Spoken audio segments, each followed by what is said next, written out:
Ha? Anong ginagawa mo? Anong ginagawa mo? Tinanong siya ni Matador.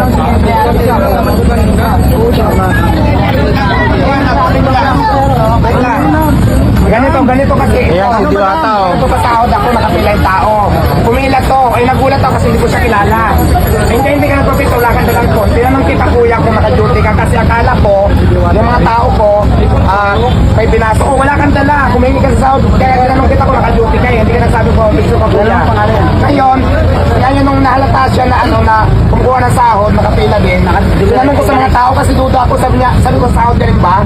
Nakaduda, sabi niya, oo, ngayon magsusuri ka, di ba? Hindi, totoo lang ha. Kasi, sabihin lang natin totoo, yung tama lang tayo. Ngayon, kasi ang mga tao ko marami. Tinanong ko itong mga to, kasi nung tinanong kita na nakapila ka, kung naka-duty ka, sabi ko, kasi akala ko, pinapasok mo lang, hindi ko kilala. Hindi ako. Kaya, yun na nga eh, kaya nga tinanong ko sa mga, sa nag-duty ba yan? Ngayon nung sinabi lang, hindi kilasan ko maripas, ay hindi po, alis na sana. Hindi, huwag ka lang manloko sana. Pwede ka naman sa akin manhingi, ilulokohin ko ako sa kanabang. Huwag ganun. Tama. Pasabay ka sa mga tao eh. Wala kang dalang cellphone, kumuha ka talaga ng sound. Kasi tinanong pa kita kung naka-duty ka eh. Sabi mo, oo. Oo. Yun lang Dapat naman eh. nangyay na lang kay kuya. Dapat. Ka lang pero manluloko. Bigyan Yun ka lang na naman ng yung ano namin eh.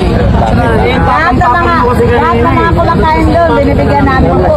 Hindi kasi tinanong ko talaga siya ng tinanong ko talaga siya ng 2 beses kung naka-duty ka ba, sa sahod ka ba, sabi niya, kaya nagtanong ako kasi hindi ko siya kilala eh. Tapos last yung malit, yun lang naman eh. Tama yun. Tama po yun. Tapang-tapang mo pa kanina.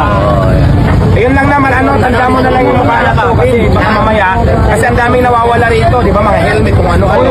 Paano ko kang kanina dyan ka lang? Ayun lang naman eh. Huwag ganon. Hindi, kuha ng tao. Di ba nakita mo? Tinanong, ay ko si ate oh. Oo, nakita. Kasunod ko si ate, pumilas, tinanong ko diba, kung sa tao sa pinyo ko. Ayan, yun lang naman eh, kasi gusto ko yung walang kasi naman yan. Diba?